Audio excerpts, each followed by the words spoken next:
Damn it. Recording in progress. Oops. Hey, what's up, YouTube? Hey, YouTube. Hey, YouTube. Hello. If you'll notice, Geoff looks like Patrick Bateman. Yep. We have to listen to the audio-only version of the podcast to get that joke. Yeah, so... You see it.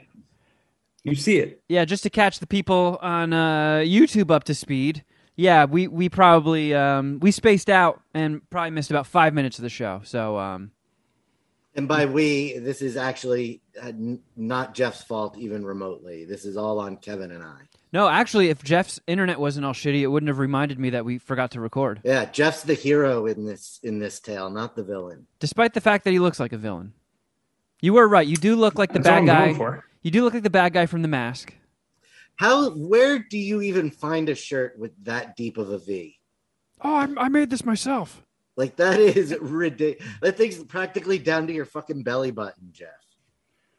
I kind of did make it myself. No, I just got it. It's I think it's a Hanes or Fruit of the Loom V-neck that I got from Target, and I just beat it to shit, and the V got deeper. Did you steal that off of a bull? Why is the neck so stretched out? It's such a big neck, and it's stretched out. Well, I stretch out the shirt a little bit because it shrinks as I wash it. So maybe just like me stretching out the shirt also stretch out the neck. I don't know. I got to look, and I'm going for it. I already went to the gym. Went to the gym at like 6 a.m. And I came back. I did my hair all nice with the white T-shirt, and I don't want to change the shirt to ruin my hair. It could possibly ruin my hair. And there isn't a single hair out of fucking place right now. It's the best hair day I've had in years. You made the right call. There's not a single dry vagina on YouTube right now. Yeah. But okay, let me ask you this. When you take your V-necks off, do you pull them over your head or slide them down the rest of your body? Reach out the neck. Terrible. Yeah. Is it that bad? Yes, it is. Do you just pull it down over the rest of your body like you're being birthed by it? Man. I just knew I wasn't going to pitch a perfect game out here. Yes. You're going to always crucify me on some part of my look. The thought of him climbing out the neck of a shit. Yeah. My V-neck is birthing me. That's it. That's pretty much what you're saying. Yeah, pretty much. Yeah. Jesus Christ. I look like Ace Ventura, the second one where he comes out of the fucking the rhino's ass. The rhino's ass or the hippo's ass. Oh. Ow! Ow! That's an underrated Ace Ventura, actually. Hey, yeah, we actually have audio of Geoff getting out of his V-neck. Ow! Ow! It's terrible. Those buffalo chicken style poppers put a hurting on me that day. I gotta say, man, speaking of your snack attack, shout out to DeWitt for buying you a box of chocolate anuses that you did a snack attack of, which, goddamn, you are killing it with those. Bravo, Geoff. I tongue darted those little chocolate anuses. I thought you'd be proud of me when I did that. I was very proud and also heavily disturbed. Nice. Did you watch that alone, or did you watch that with Rant as well? No. I spared Rant from that one. Oh, she doesn't want to see me tongue dart chocolate keisters? I don't think so. Not her wheelhouse. Gotcha. Chocolate keisters. I'm sorry, I cut you off. What were you going to say? Nothing important. I don't even remember.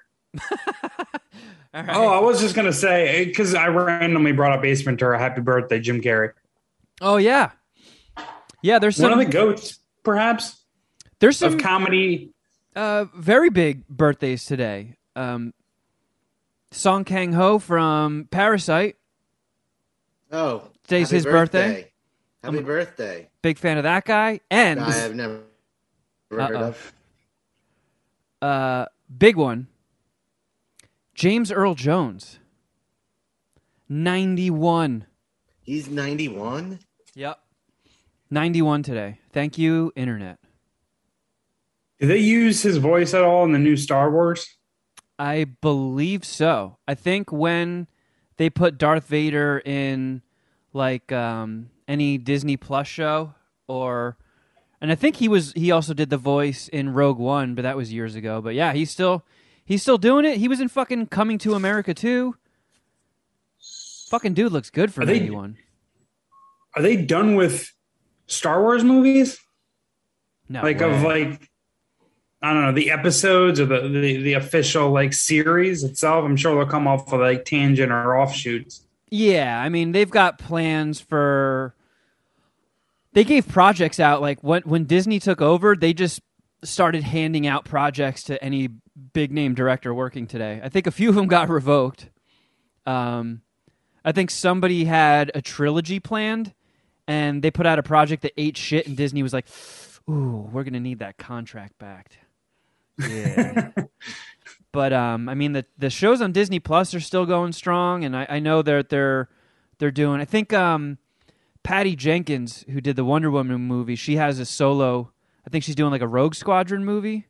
I think that's still in the works. But as far as like continuing like a new trilogy in the main, episode fucking 13 or whatever they would start with now. Or no, I guess 10, right? They did 1, 2, 3, that'd be it, right? 4, 5, 6, and 7, 8, 9. Well, so. here's the list. Let's see. There's Star Wars Rogue Squadron. Taika Waititi has a Star Wars movie. Yep. Taika. Rian Johnson has a new trilogy. I thought they revoked his because people hated his movie in the main universe. Rian Johnson? Yeah. Yeah, that's what me. This article is from 8 days ago. Oh, okay. Yeah, me and my brothers are talking about it more than Feige has a Star Wars movie. J.D. Dillard has a Star Wars movie. I don't even know who that is. J.D. Dillard. Dude. And then shows Mandalorian, Obi-Wan, Kenobi, Rogue One, Andor. There's so how do you say Rosario Dawson's character's name from? Oh, Ahsoka Tano. Yeah, she's got a show. Lando's got a show with Donald Glover. Whoa.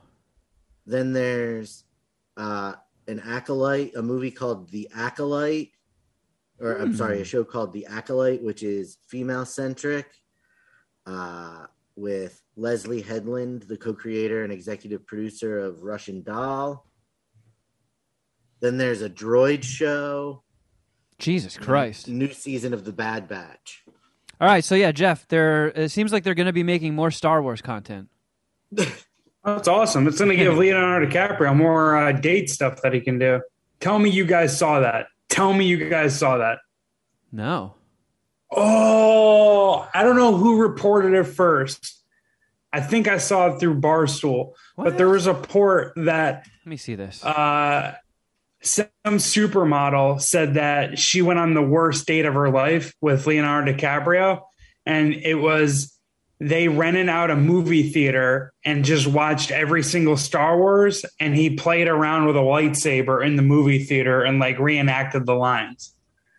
That's what this like supermodel, I think her name's Camila Marone, said about a date she went on with Leonardo DiCaprio, and I just thought it was fucking hilarious. I mean, it is hilarious. Here's a brief explainer debunking a viral story about Leonardo DiCaprio taking his girlfriend Camilla Moroni on the worst date of my life. Not to be confused with the very real story of him making Jonah Hill watch The Mandalorian. So I guess that didn't happen, Geoff. Someone stole that story and used it fraudulently and repurposed it with a supermodel, because I heard the Jonah Hill Mandalorian thing. Yeah. God damn it. That story... This world is so much better if that story is true. Christ almighty, Geoff. You know what? Anytime you want to say something, text it to me and I'll just say it in the Geoff voice. Do you want me to turn off my Zoom and come back in? We'll try that. You've turned into Robot Shuddy. I know. I remember the days when it used to be me. This is fantastic. Is Bill or Cheech playing Warcraft right now? Bill's always playing video games. I had other screens going. I was watching basketball. I shut everything down. I shut I'm giving you guys my undivided attention and my full internet bandwidth. I don't know what to do. I love that somehow. We're going to step back to the internet for a second, but somehow you've rearranged your room so that your head blocks all of the artwork on the wall. No, what happened? Again, this is a very important day, and you guys are being insensitive towards me and how important this day is for me. But because of my outlet situation, the only way I can have my big screen on is if my table is against the wall, when usually I push it back so I have a better vantage point. All right. I didn't know that you didn't usually sit up against the wall. Okay. That makes sense. No, I usually pull my table into an unnatural middle part of the room where it doesn't belong, just so I have some background stuff. But I plan to watch basketball. I have a whole bunch of money on these games, but because it fucked with my internet bandwidth, I had to close all that down. So my plan's screwed. I'm ruining my podcast. This is all going bad for me, but at least my hair is perfect. It's aces for us, though, Geoff. So, and you got mad taco meat. Oh yeah, well, taco meat on deck. Yeah. Did you just say you heard that from Barstool? I thought I got that from a Barstool thing. Have they just turned into like a troll site? They're TMZ for bros. Yeah, they're just like fake clickbait shit now. Like they put those they even tricked me once because I sent it to you guys. I was like, is Barstool trolling or are they just retards?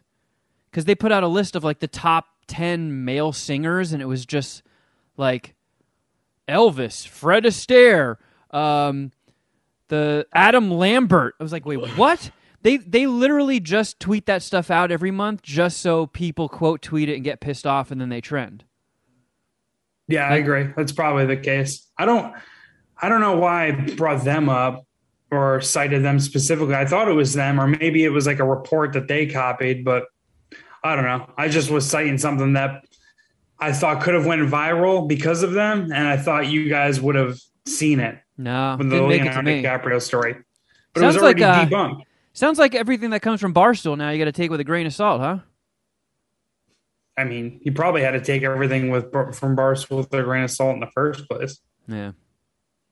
I won't regurgitate any reports from Barstool anymore since they're not an official news source. I don't think Shuddy's ever used them on Shuddy's news. So I don't look. If something Barstool comes across my eyes, it's just randomly on Instagram or Twitter. I do not look at anything Barstool at all. Well, I mean, Shuddyboy's fucking news is just a beacon of journalistic integrity. Anybody who subscribes, to Huffington Post and UPI, and Bonesy, I guess, right? And whoever I've got, Bonesy sent me articles last week.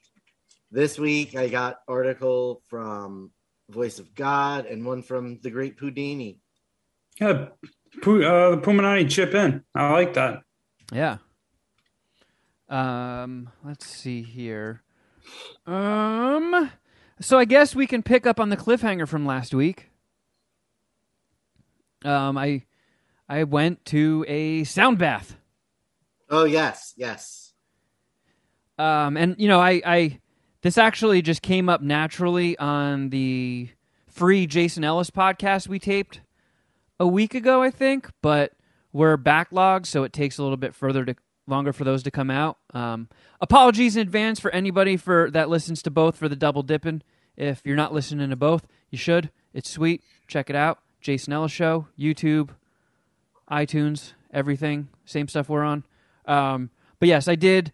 Rent wanted to go to a sound bath, and I like to think of myself as a good sport.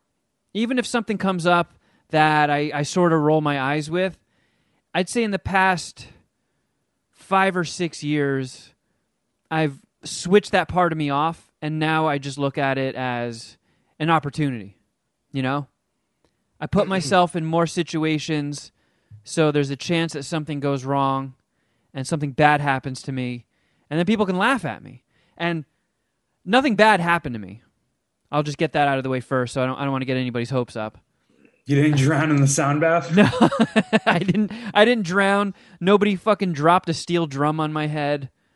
But So is it just like soothing sounds, or is it loud? And what's the?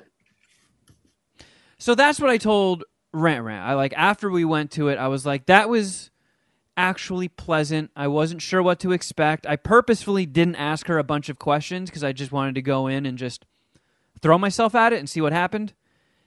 But Were you stoned? no, because the older I get, the more prone I am to just falling asleep. And she was like, do your best not to fall asleep during this. Like sometimes people do fall asleep and it's kind of just a waste if you do, you know? Wait, are you in like a room with... Sorry, Geoff, you go first. I was say, are you in like a room with other people, or like could you just pass out in front of other people and like they hear you snoring? So it is in a room with other people. I don't know why I was envisioning this, but I thought we were going to go to like a gigantic teepee, and then everybody would just be lying on mats, while somebody who was like Dick Van Dyke in Mary Poppins would come in with like cymbals between his knees and a harmonica in his mouth and an accordion and a kick drum on his back. That sounds very relaxing. Sounds. Yeah. I'm picturing for that. And when I said that to her, she was like, sound bath. She was like, you dumbass. Like, why would that be relaxing? Like, why would you fall asleep if that were the case? Of course, Dick Van Dyke with a kick drum isn't going to be in there. I was thinking more like it was almost like when you went into the float tanks. Oh. But you were in your own little tank with the sound piped in. No. It wasn't like isolated or anything. That's a good question. That's actually a good question as well, or point as well. I figured maybe there'd be, if you're like in that little teepee, you got like a hippie chick in the middle of the room with a fucking bowl and a spoon, and she's making weird noises with it. Yeah, she's just like, she has like a pot and a pan, banging them together, going point, point, point, point, point, point, point, meow, meow, meow, meow, meow, meow. So was there a band or what's up? No, so I snuck some photos. So this place looked like something that could have been adjacent to Dunder Mifflin. Like it was in an office space. Here, I'm going to text you guys these right now. So it was a little office space in what kind of looked like a motel complex, but I guess it was just oh fuck. I'm so stupid. I don't know how to work technology. Here we go. It was I think it was actually their permanent space. I was like, man, did they just like rent this out for the night? But I think it's their permanent space, and it fits about 10 people. So when we walked in, the lights were dim. They had projectors all over the place, projecting like galaxies and stars and fake moons, and there were diffusers humidifying air that had oils in it, so it smelled super nice, and there was a little bit of incense burning, and there were some like lit up little trees. And then there was this rack that you'll see in the picture that goes basically from the floor to the ceiling that has 4 gigantic gongs on it. Yeah, I can see it in the top right corner of the second in the first picture. Yeah, that made me a little nervous. I was like, that's going to scare the shit out of me, because every station, there was only 10 people in there. They sold 10 tickets. And you lay on this little yoga mat, and there's a pillow, and there's a big heavy blanket. And I was like, oh, fuck yeah, I get to get all cozy in here, and it smells all nice and shit. This is sick. You can't sleep, though? That feels kind of torturous. No, but I would have had a hard time falling asleep, even if I was stoned. But oh, yeah? The sound bath was rocking out too hard? Yeah. So the lady, there was like a man and a woman putting it on, and they had some sort of European accent that I couldn't really pin.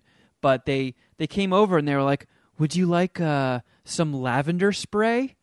And I was like, oh, you fucking read my mind.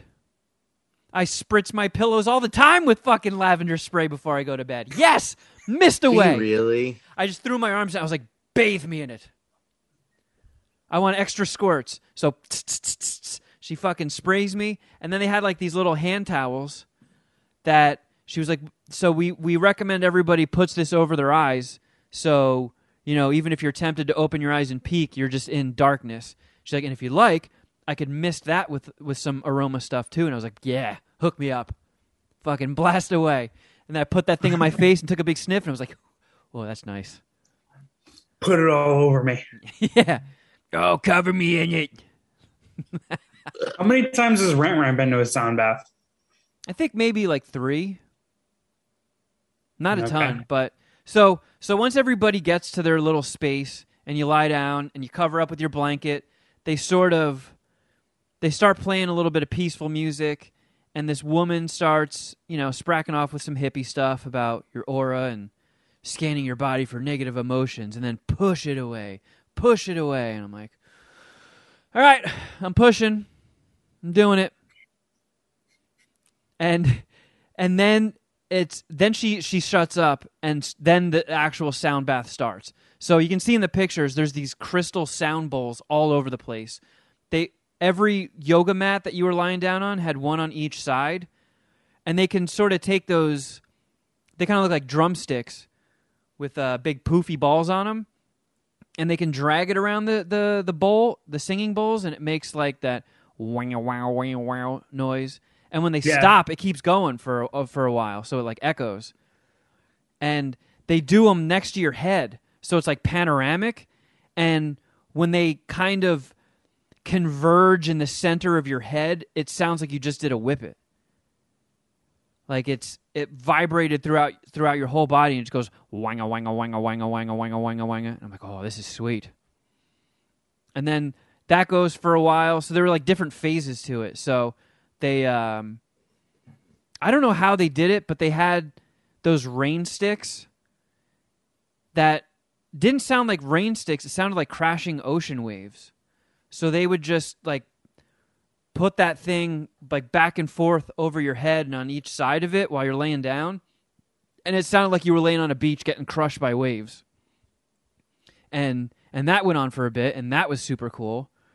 And the woman, like when she did the disclaimer and set the whole thing up, she was talking some shit about how, it's a very healing process, and it can sort of like cleanse you and reset your head if you're feeling just bogged down and stressed out and a lot of shit going on. Like if your brain has too many tabs open, this will sort of just debug you.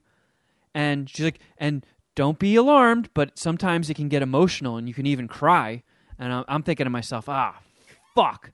Like ever since my dad died, I've had a little bit of a hair trigger on the waterworks. I'm like, I don't want to start blubbering in this room full of man buns. Did you? I didn't, thank God.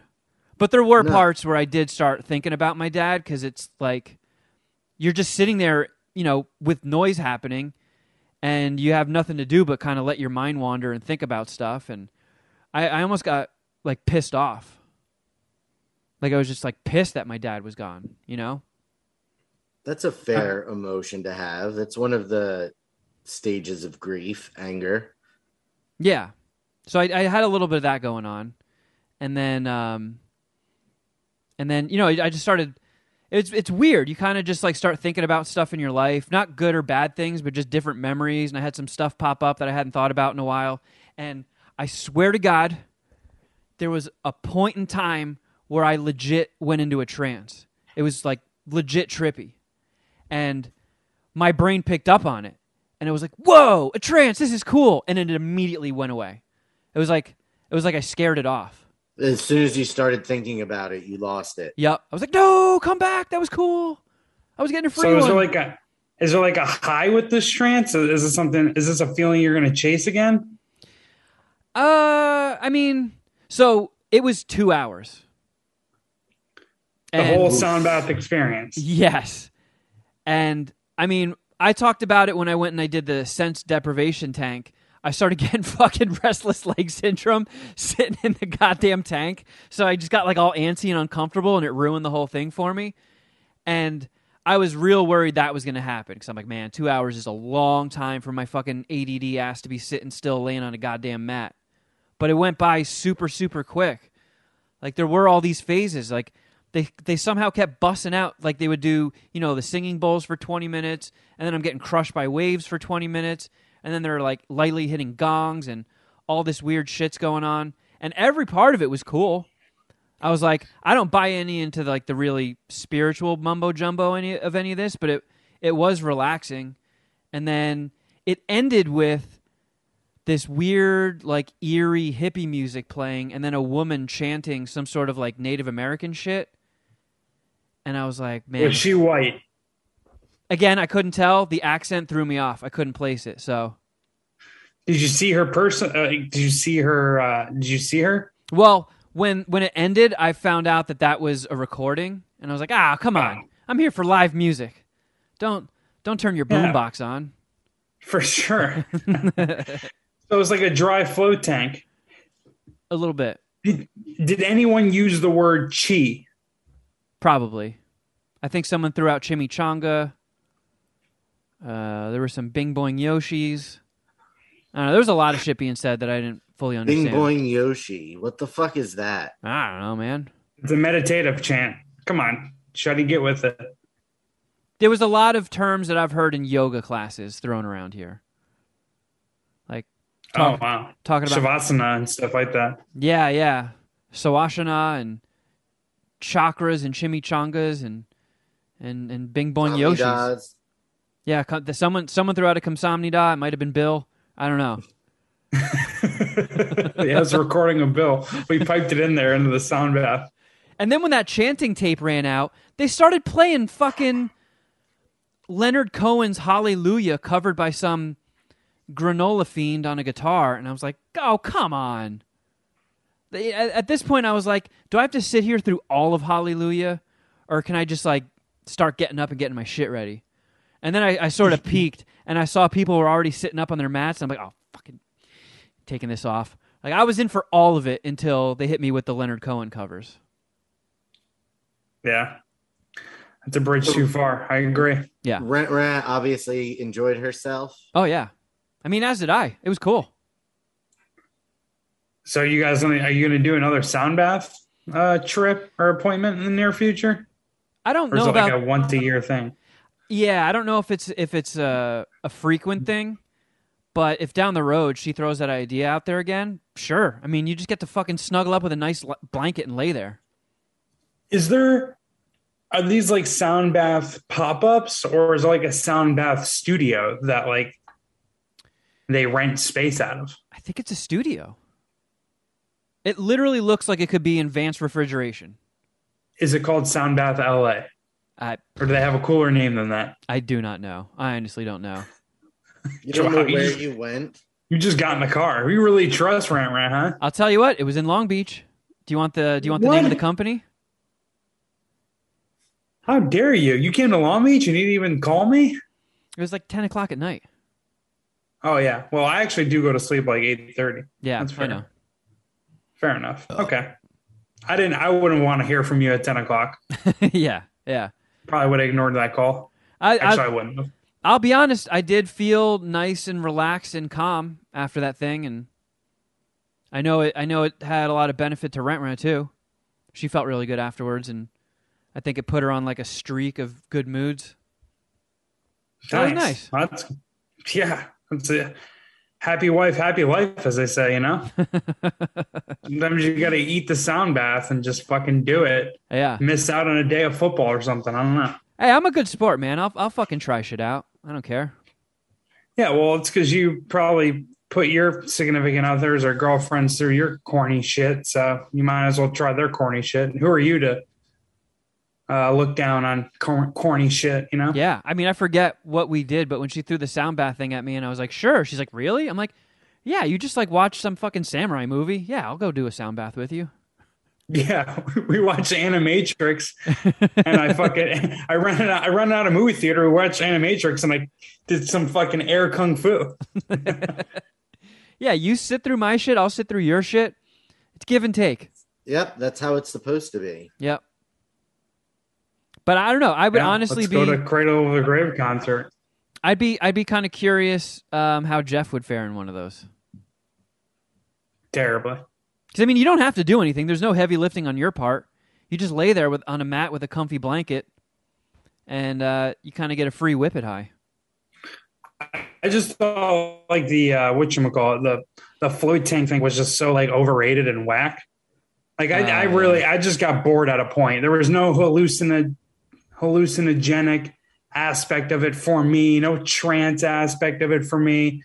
I just was thinking like, what is the score of the New York Knicks basketball game right now? That's like the only thing that was in my head the whole time. So like, you were getting the exact opposite effect of what it was supposed to do. No peacefulness.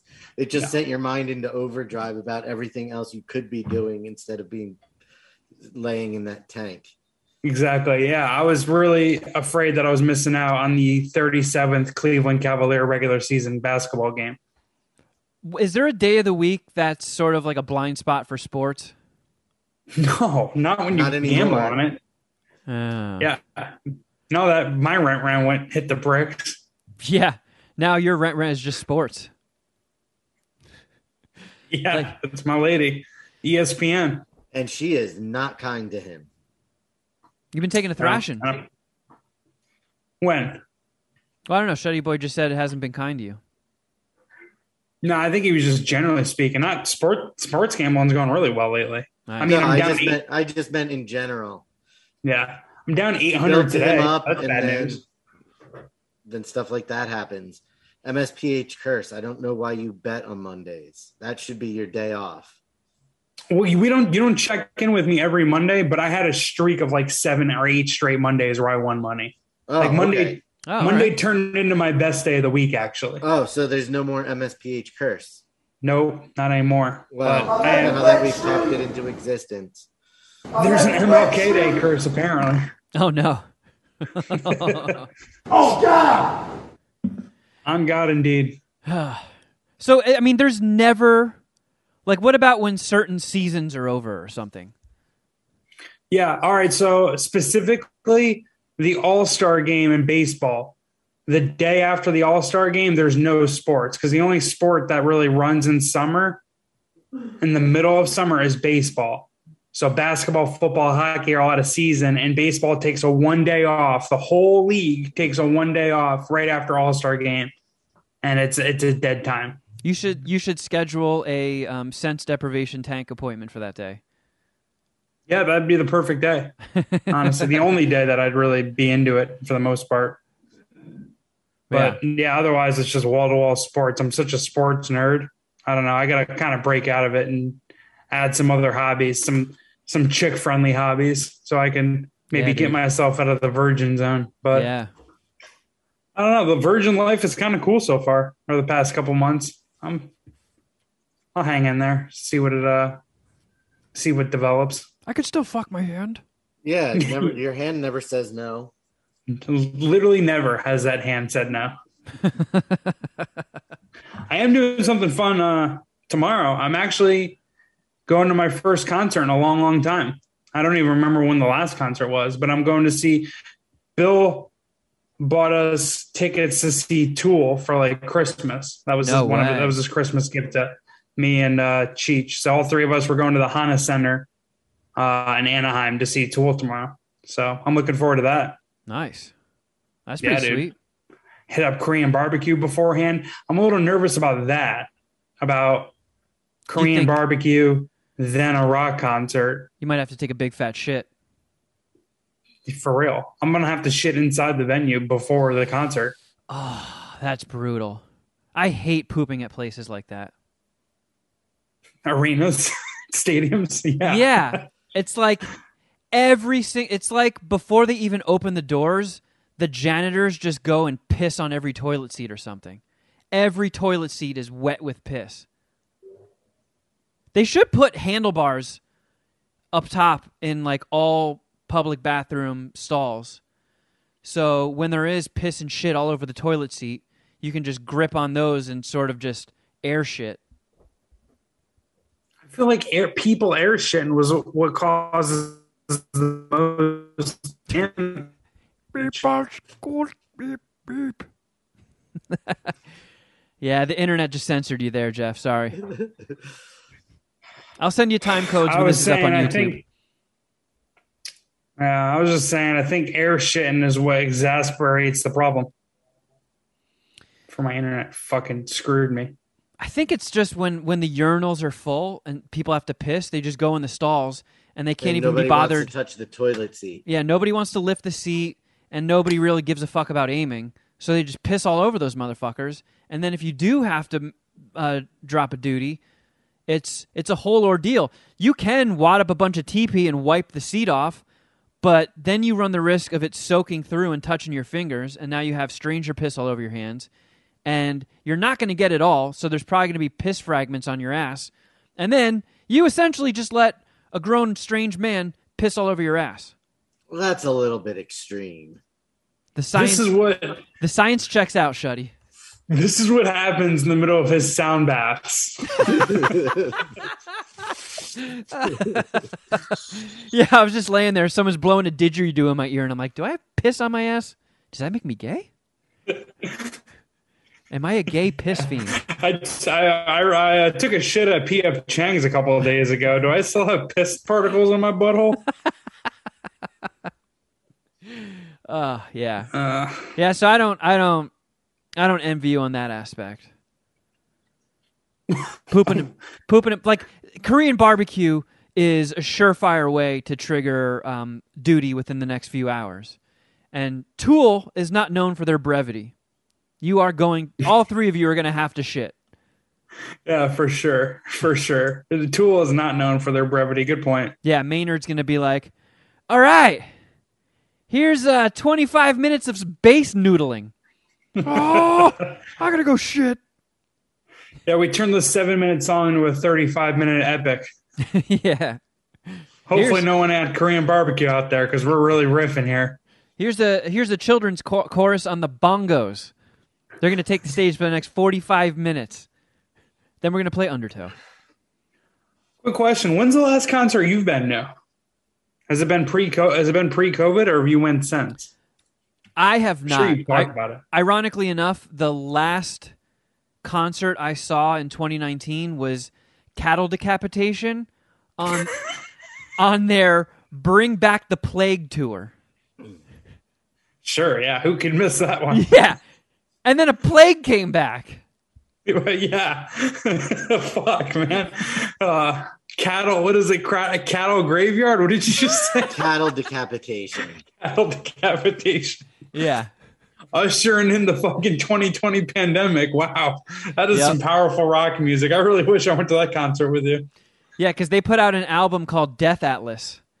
And one of their first singles was a song called Bring Back the Plague.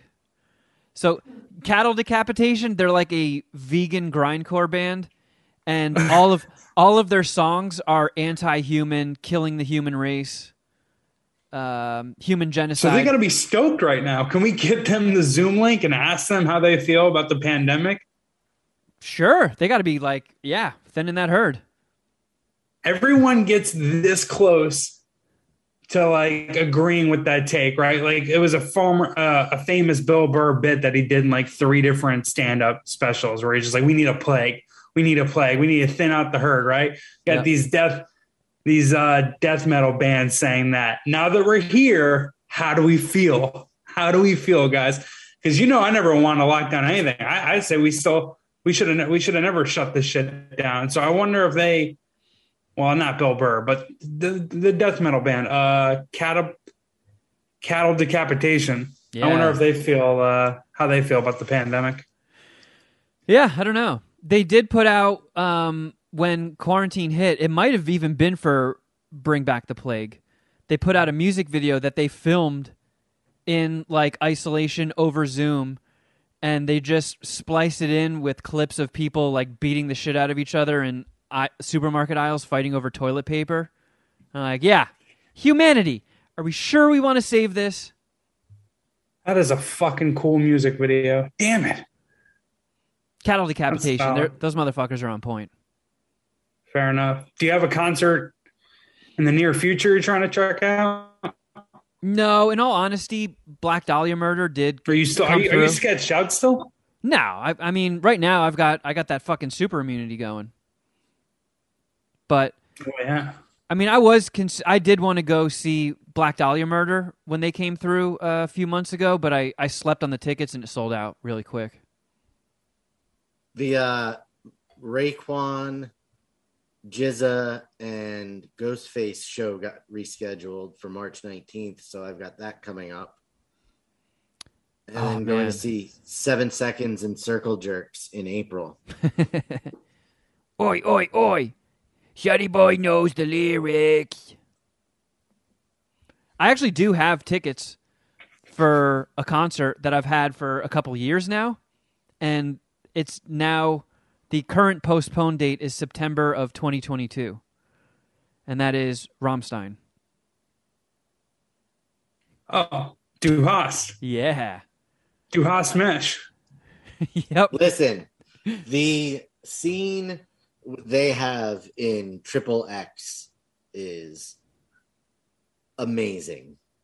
Oh yeah, they did. That was Firefly. Firefly. Yeah. Yeah. I think that means open fire or free fire, something like that. But yeah, that's a sick song. Lots of flamethrowers, right? Yeah. Yeah.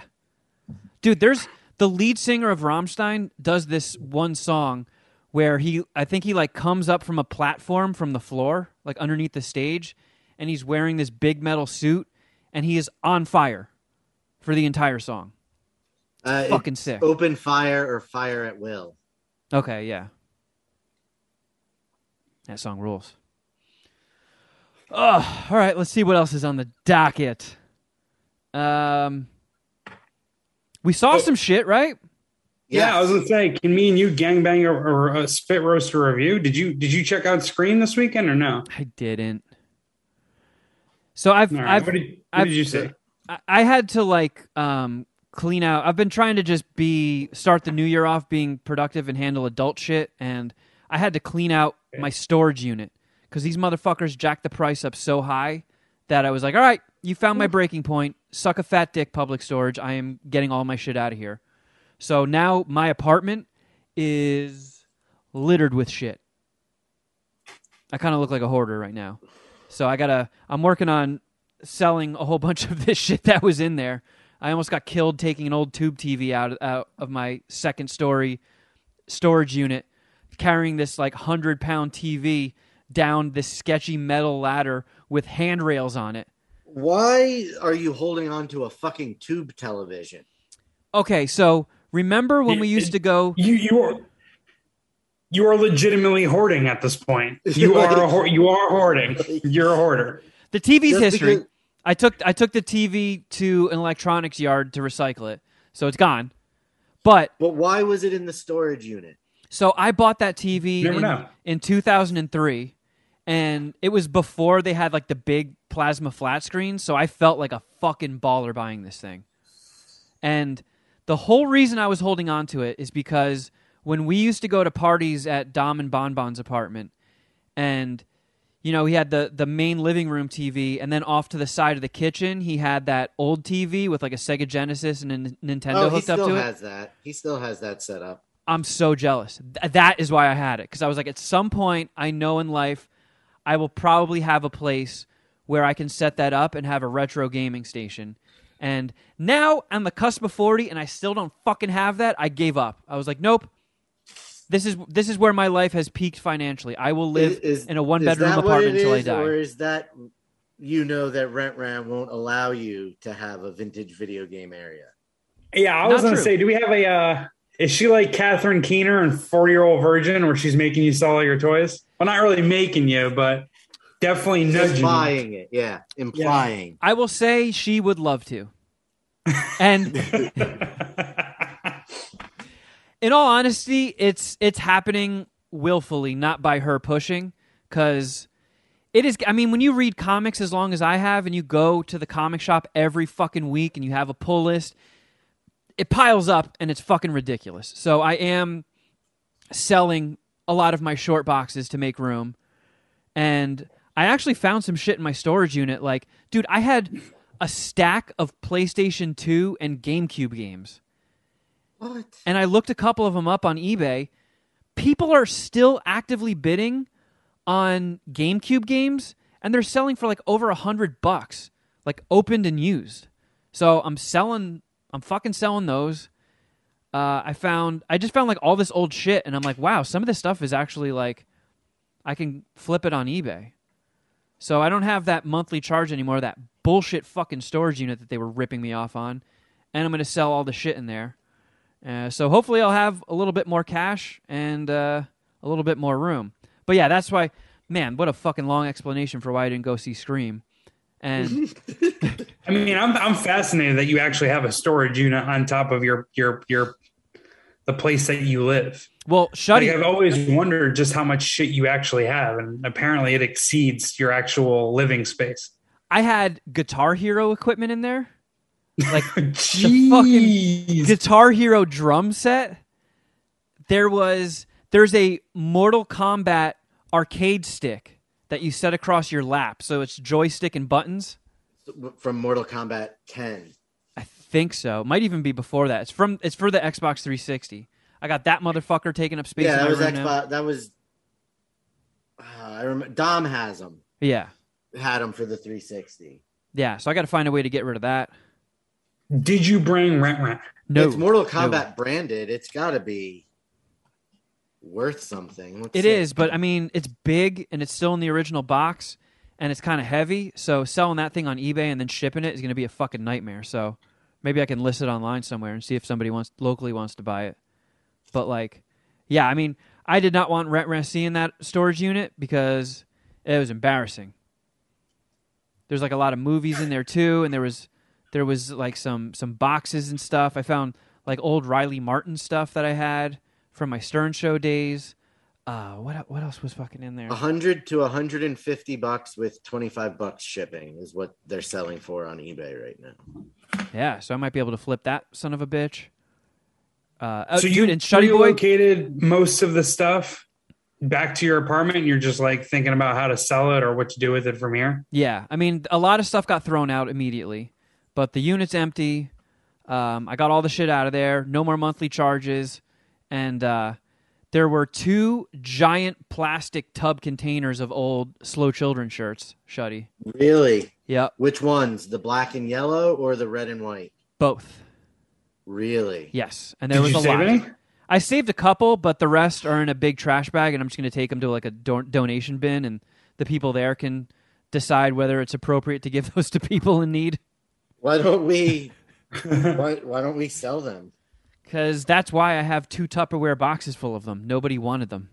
Yeah, but we're in a lot different place now than when you made those shirts. Maybe some of the Illuminati. No. Maybe some of He the shook his Illuminati would like some of the. I would like some of them. I would. How like about we one just of send a couple we'll send one to Ginger and Voice of God Mike, and we'll just call it even. We'll just call it a day. I don't think at this day and age you can really go out in public wearing a Slow Children shirt. I was this close to asking if I could get one because I would 100% rock it.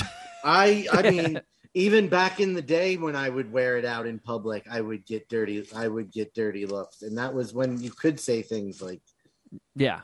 the R word and the F word and the H word and the. All the words. I think you should spell them out instead. I think that would be a better way to go about it. So yeah, to get back to Scream, Rent also not a fan of movies where people get stabbed. So she was also a hard pass on Scream, and I spent the weekend with her. So yeah, I'm gonna try and see it during the week this week, but I heard it was really good. I heard it had great kills, and I'm really itching to see it because I've seen all the Scream movies. I think the first one's a fucking beast of a movie. The first one's a Clark classic. 5-dicker, unanimous across the 3 Clarks. I'd say it's a Kevin Kraft classic. Oh shit! Wow. He did That's it. huge. He did That's it. huge. He committed to it. Yes. Yeah. He outed it as a Kevin Kraft classic. Yeah, but as major. Classic is spelled with a C, you son of a bitch. No. How dare you? How fucking What a big dare moment you? in MSPH history. I don't know. It's really tough to even grade this because it had so much potential, the new Scream movie. Oh no. And it lived up to the potential in a lot of ways. Oh no, am I Am I lagging? You powered through. I feel you that I'm powered like- through. Okay. All right. Sorry. So it's a hard movie to actually grade and review. It had so much potential, and I think it lived up to it in certain ways. Like the kills were fucking gruesome and like really, really creepy and scary. And That's it what was I wanna hear. well done. Sometimes that's And enough to even- get me across the finish line. Guys, Geoff, keep going. Emergency poop. Oh, no. shit. Well, he'll be back in like 25 seconds. But some of the dialogue was really, really corny, like absurdly corny. It's hard to knock like the plot or anything because it was, I mean, you knew what you were getting type thing, and it executed on how I expected it to, or operated how I expected it to. They did like bring in a new terminology for horror movies. They call them, or just like reboots, they call them requels. Have you ever? Okay, I I've think- not heard that, but that So makes I- sense. Yeah, it makes sense how they explain it, although they did it very in like a fucking fast, like Sorkin-y way. But it's just like how a reboot is inefficient in so many ways. So you got to do a requel, and they explain kind of what a requel means. And so there were like similar like themes and styles as every other Scream movie, where they understand it's like almost like a spoof. I don't know. But again, the kills were sick. I knew who one of the killers was immediately. I think, and my brother said he figured it out in like the first quarter of the movie. And I'm not nearly as quick as most people, that type of shit. So I'm assuming, Shuddy, you'd figure it out almost as quickly as my brother, if not quicker. So it wasn't that like, I don't know, it wasn't like that good of like a murder, I guess, mystery, or there wasn't a lot of like mystery or intrigue to who the killer was, I thought. But I don't know, the kills and like the kills enough were good enough to where they pushed this to like a 3. Okay. But I can't really go any harder than that, to be honest. Like the stuff with Courtney Cox was just terrible. All the Courtney Cox stuff was bad. Nev Campbell, for the most part, sucked. I mean, she didn't suck, just like her character. They're doing the requel, they're doing the Scream thing, so they got to bring all these people back when they just probably shouldn't have. They probably shouldn't have brought back anyone. The only person that would have made sense would have been Dewey, because he's the local sheriff, right? Like Sydney left because, her family got murdered and her friends got murdered. She doesn't want to live in that town anymore. Makes perfect sense. Bring her back there is what, where I got lost.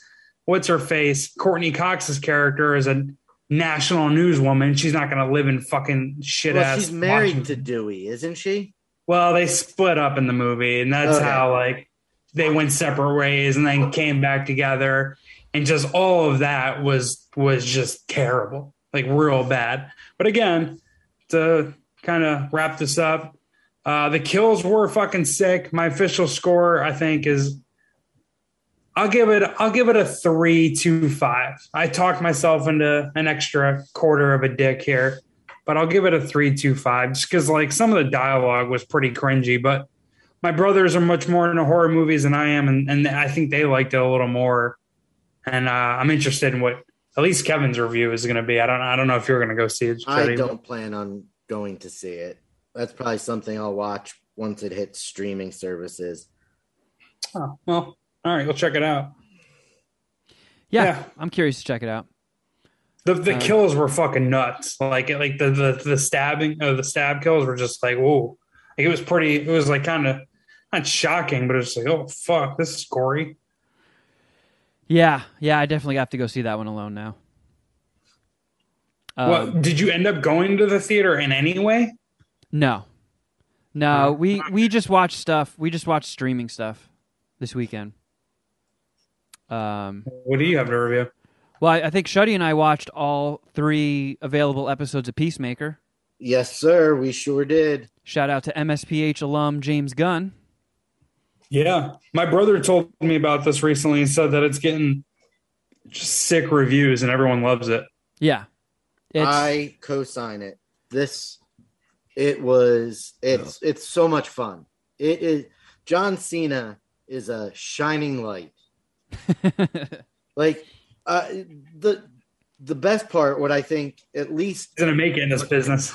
like at least first episode wise, the tone shifted just slightly for episode 2 and 3, but episode 1 you could tell, like, because this, was James Gunn did this for fun during the quarantine and wasn't actively pitching a show. Like, he just wrote it for fun, and organically it turned into this. And you could just tell he was having so much fucking fun writing it in that first episode. All 3 episodes were bonkers in perfect James Gunn fashion. So I've only seen the trailer of it. Is it like a superhero with like roommates and like a group of friends? No, they're all 2 out of the 4 of his teammates are from the most recent Suicide Squad movie. Oh, okay. Never mind. So they're his backup team. Like, he's part of their crew. And he is sort of like a broke dick superhero. Anti-hero, I guess you could say. Broke dick? Is that what you said? Yeah. Yes. Is that like industry terminology, or did you just make that up on the fly? I don't know where I heard that, but yeah, that's pretty good. I can't take credit for that, but I enjoyed it. I mean, there's definitely some stuff. I mean, it's fucking swinging for the bleachers constantly, and it really is. It doesn't over the top. It doesn't connect with all of them. Like, sometimes it's just like overly silly and dirty, like for too much for its own good. But it's definitely what. I was gonna say, are you talking like profanity, jokes, or like violence? I'd say like the profanity and the silliness. Like, sometimes it's just so silly it like crosses the threshold, and it's like, okay, what am I even watching right now? But for the most part, I mean, even when like the jokes don't fully land, it's still, like Shuddy said, it's very, very fun. I mean, I sold Rent on it because she actually liked Suicide Squad even more than I did. But when I told her that it was the John Cena spinoff, she was like, yeah, I wasn't really into that character. But she's like, yeah, well, let's throw in the first episode. And we watched all 3 in one sitting. And it's definitely super violent. It's definitely charged up, infantile. Lots of boobies. Balls to the wall, boobs, porking. And Peacemaker. Endless sex jokes. Yeah. Oh, lots of titties. I mean, at least from what I've seen, say less. Two pairs. It's like, it's very hair metal themed. So all the music in it is like hair metal, like 80s styled hair metal. It's so fucking goofy. Great titty trap. trap. A fucking pet eagle. Yeah, he's a pet eagle. Named God, Eagle. that's fucking awesome. Yeah. Robert Patrick plays his racist white supremacist dad. The T-1000. Everything you were saying just is giving me a boner right now. I don't. This is wonderful. What did Rent think of the theme song and opening titles number? I thought it was great. She was like, "This is fucking ridiculous." The opening title is great. I will not skip that for the entire series. I know that's why James Gunn actively went out of his way to make it that silly, because I don't think he's a big fan of that skip intro button. I'm actually not either. Yeah. I prefer not to skip the intro. Unless the intros are... Sometimes intros go on for way too long. But for the most part, I mean, the only time I do it when I'm binge watching a bunch of episodes back to back. I don't need to sit through the intro every time. I think the only show, not only, I guess there's many exceptions to the rule, but the most acceptable show to skip intro on is The Office. I get that, right? No one needs to hear that again. Boardwalk Empire, I'm watching again from the beginning, and I skip that one almost every single time. That's a solid intro. But it's a minute and a half long. Yeah. I'm not skipping a 20-second intro. It's a minute and a half long. This is nothing that the two of you have to deal with, but anime is very big on their insanely long intros, and I definitely skip all those. But this one is a delight. Like the dance that everybody... That's like a whole dance routine done to... And I looked that band up. So they're like a Norwegian band that formed in 2001. So it's not like an 80s band, even though it sounds like 80s music. I guess they're like a throwback band, but I don't know. I appreciated the fuck out of it. I'm curious to see where this goes. It's being taken. The story goes in some interesting directions. It's a blast. I'm in. I'm in on Peacemaker. So am I. Yeah, and we'll so check. The idea, we're giving everyone proper notice. I'm gonna catch up, and then we're gonna review at the end of the season. You said there's 8 episodes. Yeah. All right, cool. We're gonna gangbang this at the end of the season. Yep. Can't wait. I watched 2 movies on Netflix. Neither of them were all that great. So I have yet to see a movie that came out in 2022. And I saw this thing featured on Netflix called The House. Not to be mistaken with the Amy Poehler, Will Ferrell movie where they open a casino in their house. This is a stop-motion animation movie that's 3 different stories. And when we started it, the first one was really fucking weird. So all these characters in the first sort of story have these big felt heads and these tiny little faces in them. And it's so fucking unsettling and weird and creepy. And they almost like... have you ever seen those sacks of spider eggs? Those like thick, white, webbed up spider egg things? No. Oh. I get... No. Well, that's what all the people in this look like they're made out of. They look like they're made out of spider egg sacs. They're just like soft, fuzzy felt. And it's almost like a weird, creepy, haunted house, deal with the devil thing. That first one was so sick. We were both... It played out like a bad dream. Like all this stuff is happening, but it doesn't really make sense, and it's all really unsettling and creepy and spooky. And I was like, oh, this is fucking great. I'm so in. And then the next 2, they kind of blew. They're all done by different directors, so all 3 stories are done by different people, and they're done in different sort of animation styles. The second one, the main character is a fucking talking rat who's hosting an open house on some London estate that he fixed up. And then the second one is a cat that has an apartment, and the world is heavily flooded, and none of her tenants pay her actual money and rent, and she's bummed out about it. Like, I don't know how they started with something so cool and then just went into sort of silly, wacky nonsense that I didn't really give a shit about that, you know, oh man, it's a fucking deep metaphor for like this shit. Ugh.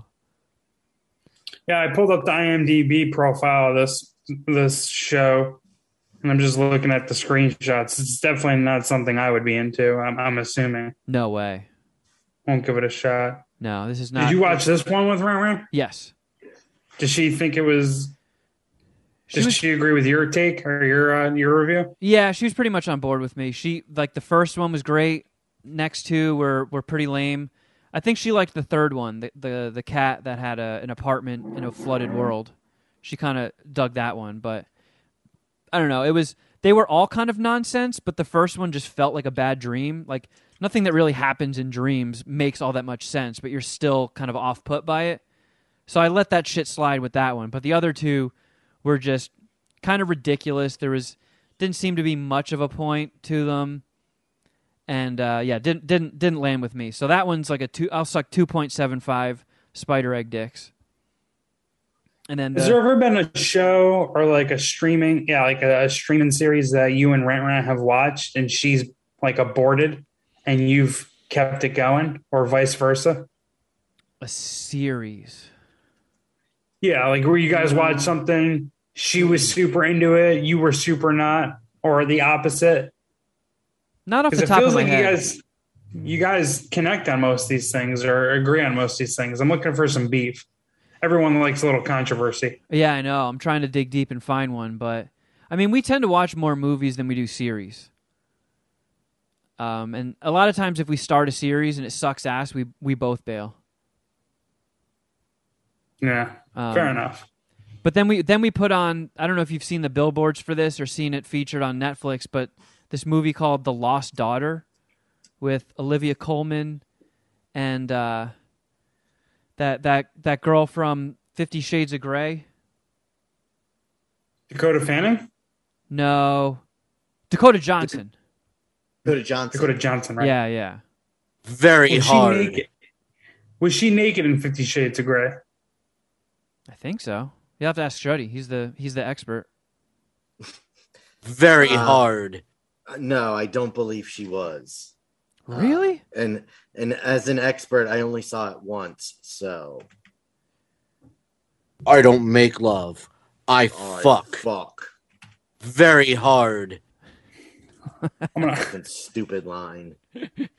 I'm gonna look her up. She's a minx.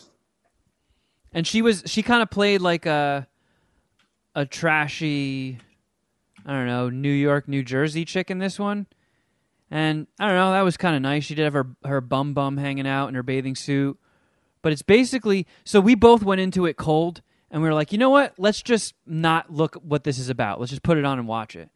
And I hit the button to see how far into it we were, and we were 25 minutes in, and I'm like, yeah, I still have no idea what this movie's about. And we just kept expecting, like, it was sort of built up. We did watch a quick preview for it, but it was the Netflix one where they just show you a scene. It's not like a chopped up trailer. And it seemed like there was something sinister happening, or there was some deep dark secret, or there was going to be a twist, or some big event, and it just never fucking happened, and the scenes just dragged on and on. I'm like, man, I really don't give a flying fuck. And when we got, it's a 2-hour movie, and when we hit the 90-minute mark, I was like, I give up. I'm going on Letterboxd, and I'm looking at what the fucking blurb is they put for this movie, because I can't take this anymore. And the blurb pretty much said exactly what was going on. I'll read it for you. It says, a woman's seaside vacation takes a dark turn when her obsession with a young mother forces her to confront secrets from her past. Sounds kind of intriguing, but she's not obsessed with a young mother in it. She goes on a vacation in Greece by herself, Olivia Colman, and she's like a professor, so she's doing some work while she's on the beach, and then this big, loud family comes in and sort of just invades her quiet little getaway, and they're like really annoying. And then stuff keeps happening with the mom that's played by Dakota Johnson, and it's just a series of things that happen. And then you get flashbacks to when Olivia Colman was younger, and a mom to 2 daughters, and the daughters were really fucking annoying, and she like couldn't stand being a mom. And that's basically what the whole movie is about. It just explores the area of women who have kids and then regret it and hate being a mom. And it just was not a very interesting movie. There's a big market for that, though. Probably. I bet my mom would like it. She's like, oh, I fucking definitely relate to this. Motherhood sucked. Jesus. But I don't know. I saw some people giving it good reviews. Some stuff was like lukewarm, and it did not land with me. There was Ed Harris was in it. There was talented actors, and they all did their job very well, but the story just was kind of fucking boring. And I kept thinking something was going to happen. There was going to be some twist, some reveal, and nothing really all that interesting happened. So I can't in good conscience suck more than 2.5 Olivia Colman dicks.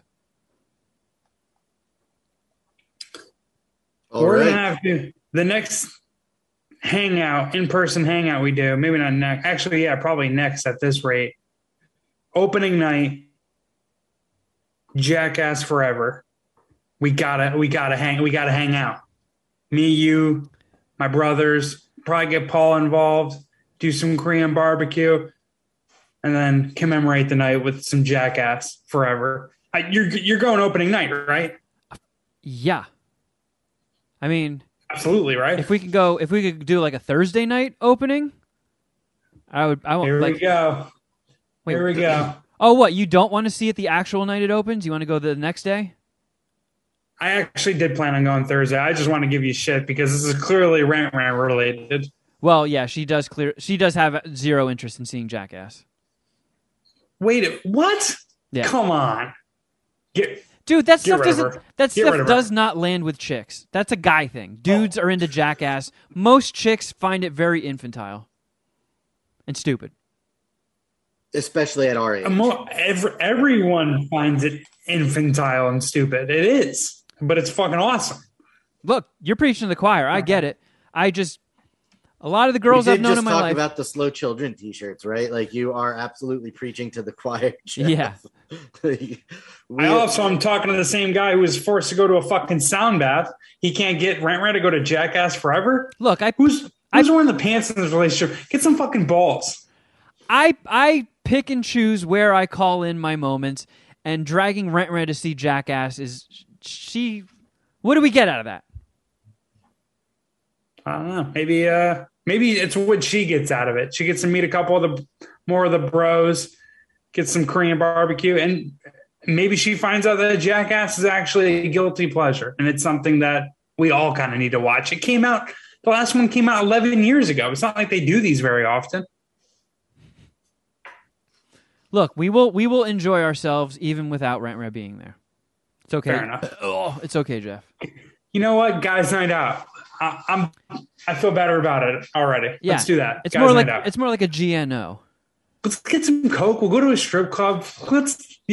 All right. You know what? No Rent. All right. Well, I saw a film. Ooh, what'd you see? I watched Lone Wolf and Cub: Sword of Vengeance. Fuck yeah. I love the Lone Wolf and Cub movies. Mark and I had a conversation about it because he went and saw Shogun Assassin at a local theater. Oh yeah, that's the one that kind of like is a mishmash of different pieces of the 6 movies, I think, right? It's the first 2 movies, but it only has like 12 minutes of the first movie. And then it's just a mashup of the second one? Correct. Yeah. Which, watching the Lone Wolf and Cub movie, I realized I knew the basic premise of the plot because Jizza samples a lot of Shogun Assassin on Liquid Swords. Stuff was happening in the movie, and I was reading it in subtitle, and I was like, I know what's happening here. And I like there was a thing that I did not understand, and it was so out of context on just the RZA album when he made the baby choose between the board and the ball and the sword. Oh yeah. Like when that scene came up, I'm like, oh, that's where this is from. It was great. I watched it with subtitles. I know you hate that. I'm apparently in my old age. I'm growing to enjoy it because I did fall asleep, but that's because I started it very late and I was super high. So I went back to it immediately when I woke up the next morning. Super violent. I could not believe that the opening scene of the movie before the title card. Yeah, it's heavy. He's helping a toddler emperor commit seppuku. Like, yeah, fucking brutal, savage.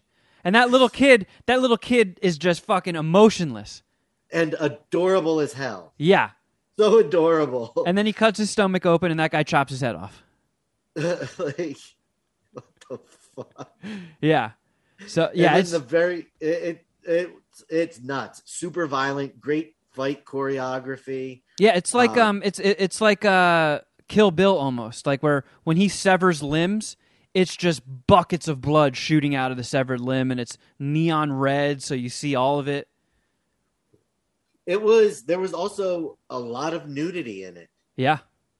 I was not expecting that, but then one of the very, second or third scene is some random woman running up and grabbing Cub and breastfeeding him. Yeah. It was so fun. Like, it's nuts. I cannot wait to watch the second one. I might actually watch it tonight. Yeah, and they're not long movies. They're not long movies. All 6 of them are on HBO Max, I believe. Yeah, and Shogun Assassin is on Criterion Channel. Do you get Criterion Channel? I don't. Oh. But I might try it out because I was thinking I'd watch the first Lone Wolf and Cub, then watch Baby Cart at the River Styx, and then watch Shogun Assassin. Oh, to see how the two of them got mashed together? Because yeah, and Mark says that he really enjoys Shogun Assassin because it has a very 80s synth score. Oh, I like those.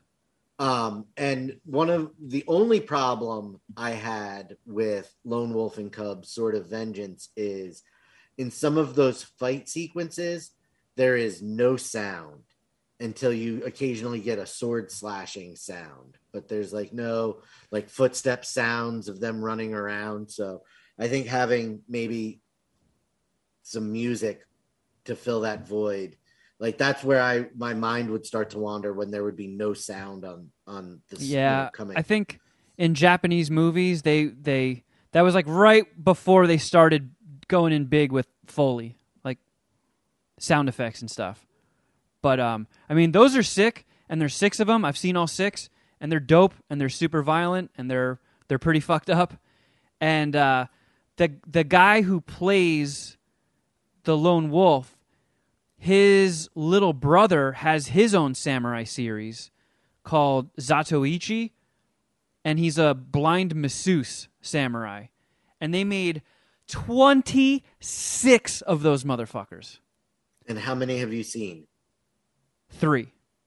So like they have like pretty much anybody who is like an old school Japanese samurai movie star guest featured in one of the 26 movies.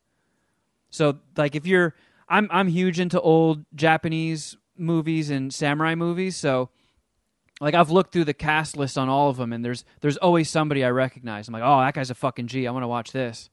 Do you prefer samurai movies or like kung fu movies?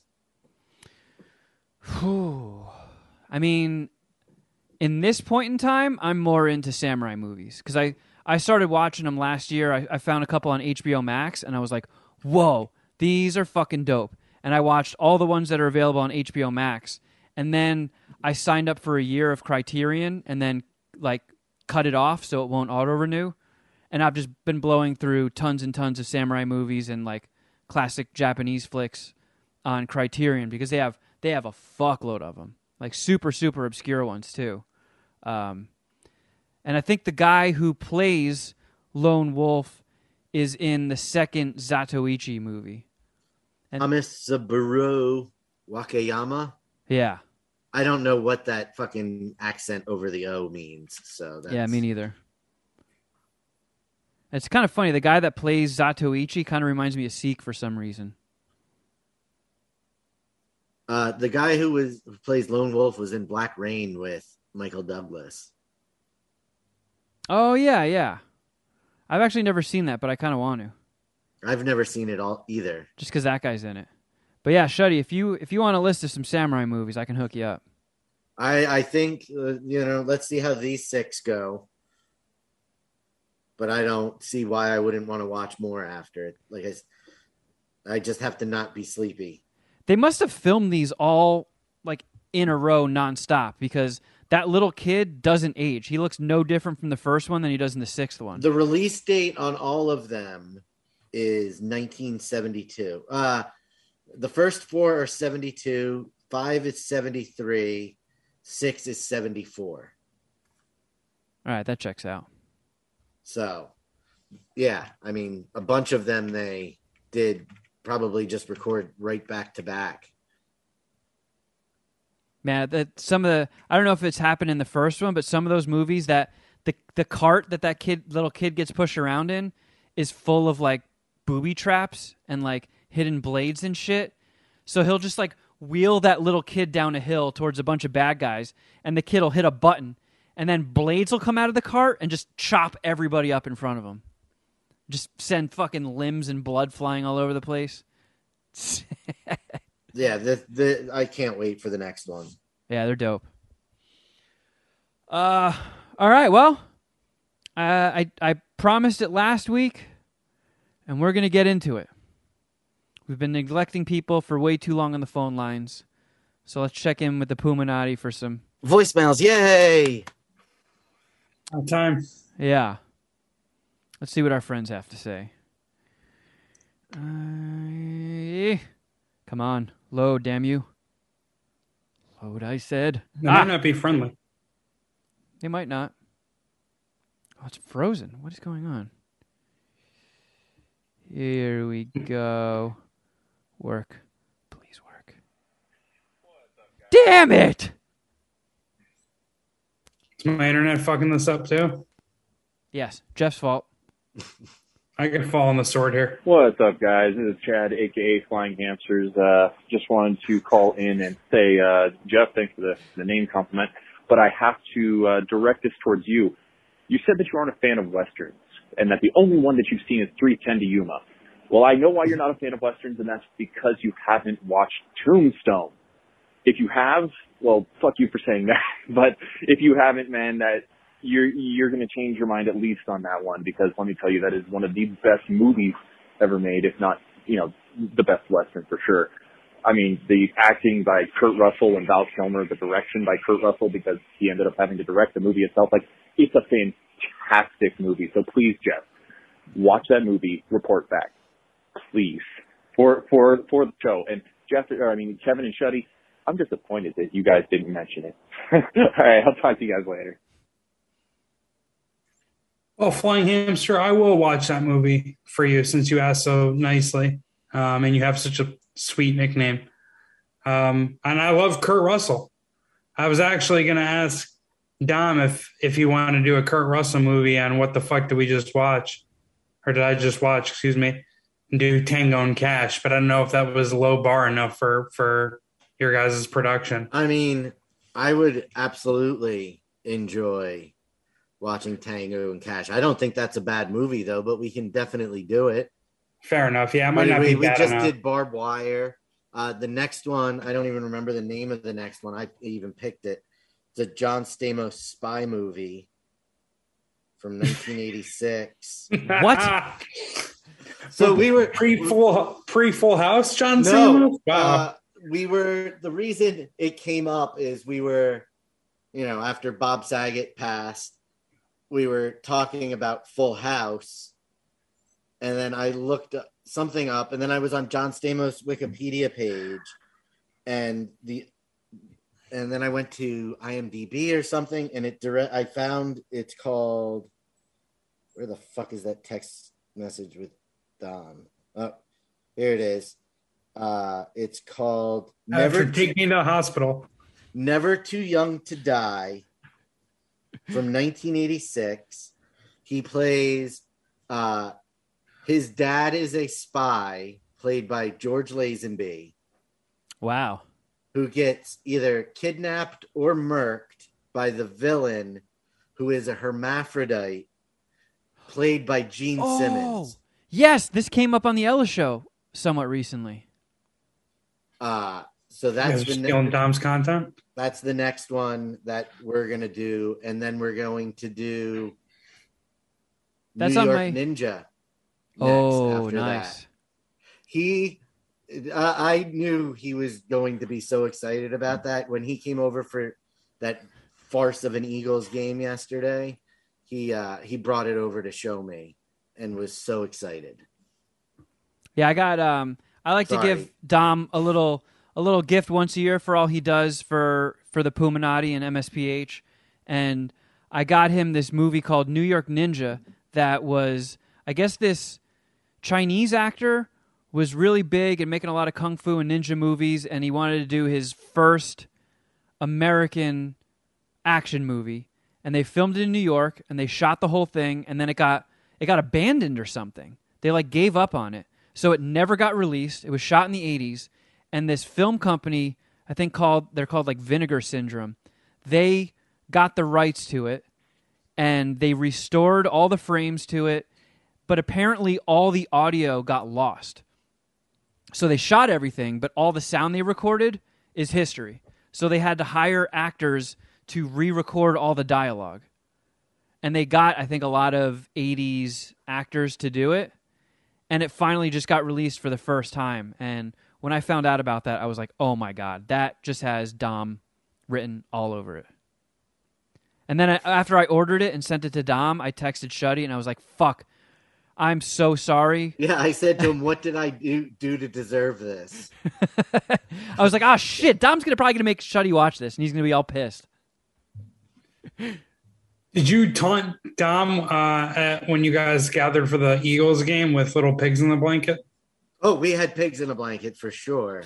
And as soon as he started eating, Did you make sure he wore a helmet while he was eating them? I sat there and I just stared at him to make sure he didn't. Make sure you chew the whole pig in the blanket. Chew it up real good. You should have fucking baby birded him. Oh. Hey, if Dom loses the next Oscars bet.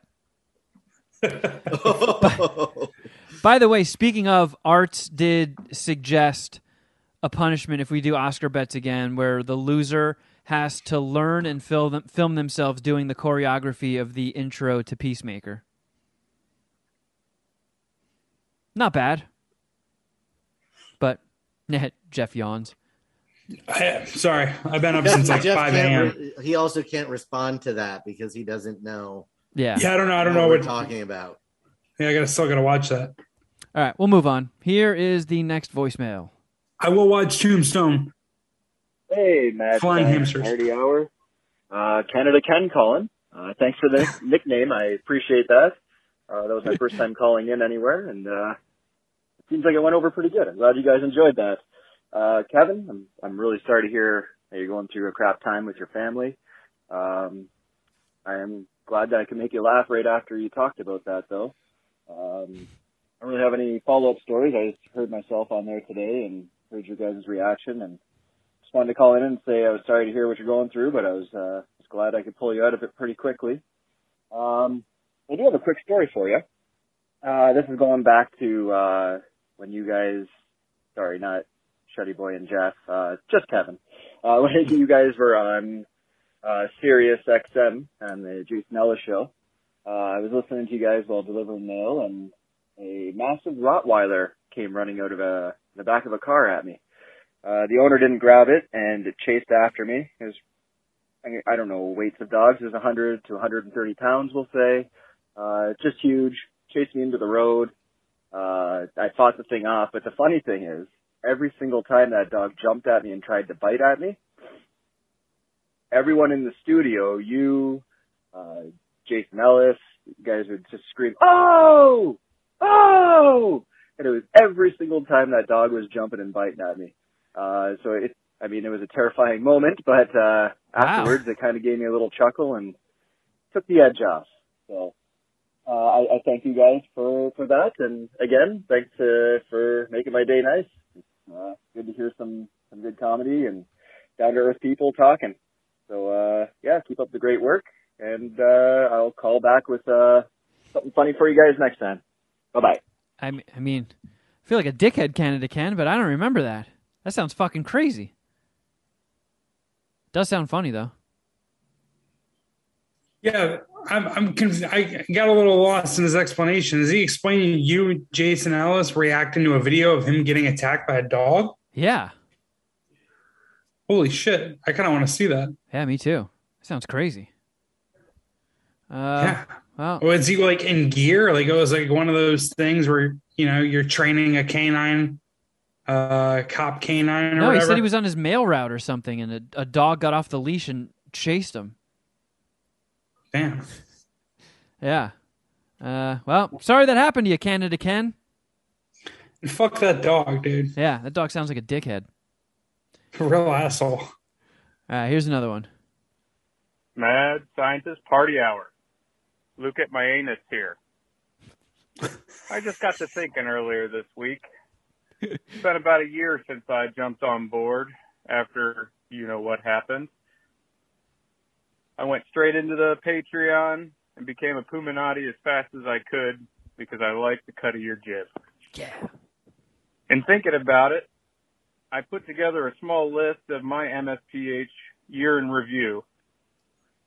Oh. Just a few things Okay. that I've noticed in my last 12 months of following you guys. In no particular Can we order. edit this out? Yeah, I feel like I'm about to get Trivial torched. Pursuit champion. That's made clear pretty regularly. Geoff is terrible at the letterbox D game. Kevin is most assuredly always going to be blue in every episode. Taco meat means chest hair, and I can't see any better way to explain it. Because of Shuddy, there's more He-Man action figures in Pennsylvania than Amish people. Geoff has sucked a lot of hypothetical dicks. Yeah. You're always going to want to take the under on Neon Kevin Kraft. That is true. This is not a pro Christmas goulash podcast. And thanks to Shuddy, we now have a pretty good grasp on the truth behind Kevin and his mom's intimate relationship. Geoff can neither tolerate nor pronounce cauliflower. Ruprecht has a hammer dick. That is true. Geoff thinks he'll turn gay if he eats kumquat. And most importantly, Alejandro is still a fucking pussy. Guys, it's been a lot of fun. Wait, isn't it... Does he mean David Sanchez, or what was his name? The guy Carlos Sanchez, or was he talking about Alejandro from Crafter from Jeff? Crafter Jeff. Oh, yeah. I don't know if he meant Alejandro from Crafter Jeff or Carlos Sanchez, who is the gatekeeper denying us from having a Wikipedia page. I don't know. I've spent a couple nights with you guys watching the MSPH wrestling events. Nice. It's always been a blast. I burst out laughing in the middle of my office setting on a regular basis each week with my headphones on and probably look like a complete fool. But I tell you what, this is probably the best podcast I've ever found. Definitely the most relatable. Fuck yeah. And I think I speak for everybody in saying that it feels like a family.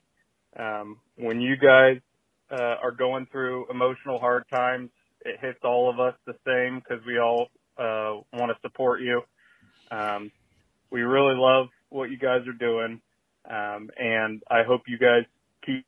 I know I'm late to the show, and it's been 10 years, but personally, selfishly, I hope it goes for another 10 more. Keep up the good work, guys. Wow. No pussy shit. Ladies and gentlemen, Luke at my anus. Wow. And just finished under the 3-minute cutoff of a voicemail at 2 minutes and 59 seconds. What a pro. Glad you noted that, because that's officially the best voicemail I think we've ever gotten. Yeah. That was the most positive feedback I personally have ever received. That is the longest positive feedback voicemail we've ever gotten. Yeah. I started the voicemail dreading what he was going to say, and I ended it almost crying. I feel great after that. I feel like he just gave us a sound bath. Yeah, is that what a sound bath feels like? I was in a trance for a second there. Yeah. I don't know. I very much dread the next voicemail. It can't possibly be that good.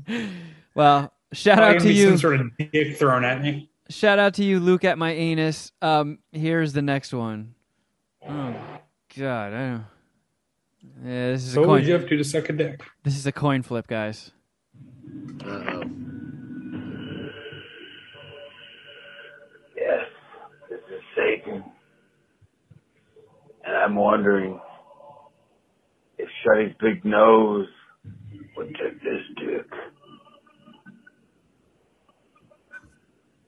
Shuddy, I can see you. What did Satan say? He if said, Shuddy knows what? Apparently, I have a big nose, and if it can touch my dick, is apparently. Wait, what really? The question was. Yeah, that's what I heard. I mean, I'd say out of the three of us, I easily have the biggest nose. I feel like my nose is pretty chill. I don't know. Yeah, you got a chill nose. I have a fucking eagle beak.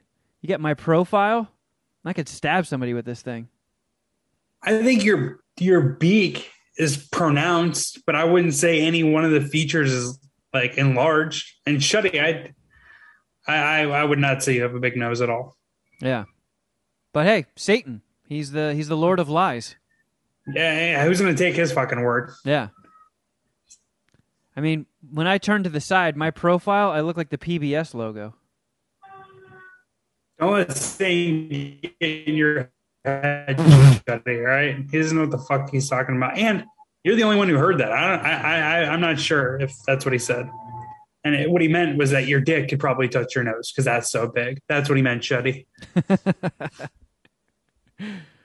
All right, well, Satan, ladies and gentlemen. Satan. Round of applause for Satan. Yeah. Thank you, Satan. Thank you. How are we doing on time? All right, we got time for maybe one more. Mad Scientist Party Hour. What's up, my dude? So, hear me out on this. These days, there's a lot of, chatter about how to address people of ambiguous gender. Oh, boy. And it gets confusing. What have we done? Most of us don't want to offend anybody. I certainly don't want to offend anyone. But sometimes it's hard to navigate pronouns.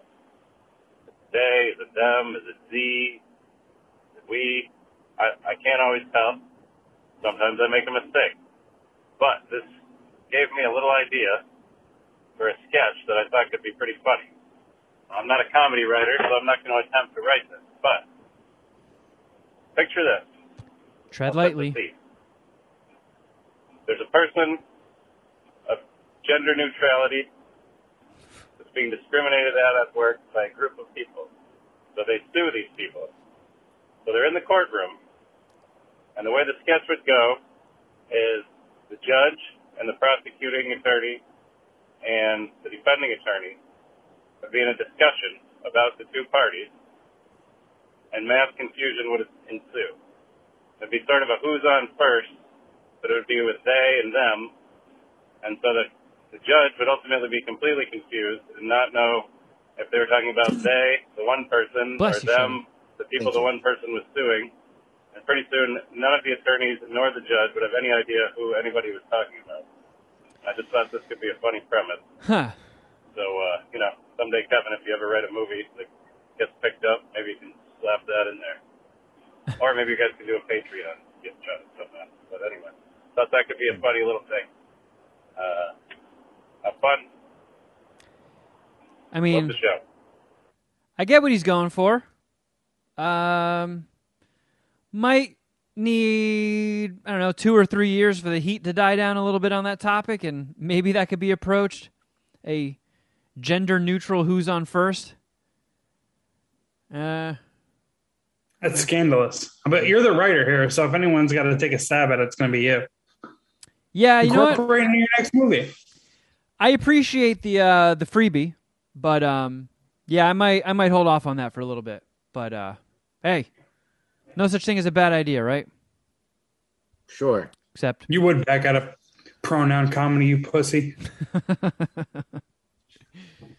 All right, well, thank you to all the Puminati who called in. I see we still got a lot more to get to, so we'll keep chipping away at these. But thank you all, and thank you all for listening.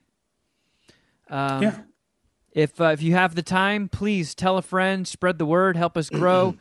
If there's any platform you can subscribe and review us on, please do so. It all helps. It all pushes the algorithm. We're way too filthy to get picked up by any algorithm, but some people power through.